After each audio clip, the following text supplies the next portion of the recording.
మీరు ప్రతిసారి చెప్తూ ఉంటారు స్పిరిచ్యువల్‌గా ఉంటే హెల్త్ విషయంలో కావచ్చు, మనీ విషయంలో కావచ్చు, రిలేషన్ విషయంలో కావచ్చు ఖచ్చితంగా మార్పులొస్తాయి అని చెప్తూ ఉంటారు. అవును. సక్సెస్ రేట్ ఎలా నమ్మాలంటే మీరేం చెప్తారు?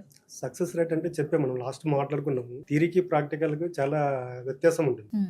ఏదైనా చూద్దాము, చేద్దాం అనేదంతా థియరీలో ఉంటుంది. రిజల్ట్ రావాలంటే మాత్రం ప్రాక్టికల్‌గా చేస్తేనే రిజల్ట్ వస్తుంది. ఇప్పుడు మనిషి ఎలాగున్నాడంటే ఇప్పుడు ఏదైనా కష్టం వస్తే ఆన్ ది స్పాట్‌లో రిజల్ట్ రావాలి. మనిషికి యాక్చువల్‌గా అంటే ఏంటంటే ఏదైనా సమస్య వస్తే ఆన్ ది స్పాట్‌లో రిజల్ట్ కావాలనుకుంటున్నాడు కాబట్టి ఈ స్టేజ్‌లో ఉన్నాడు. సాక్షాత్తు చూడండి మనకు శ్రీరాముడు కావచ్చు, శ్రీకృష్ణుడు కావచ్చు, వీళ్ళంతా మానవ జన్మ తీసుకున్న భగవంతులకే సమస్యలు తప్పలేదు.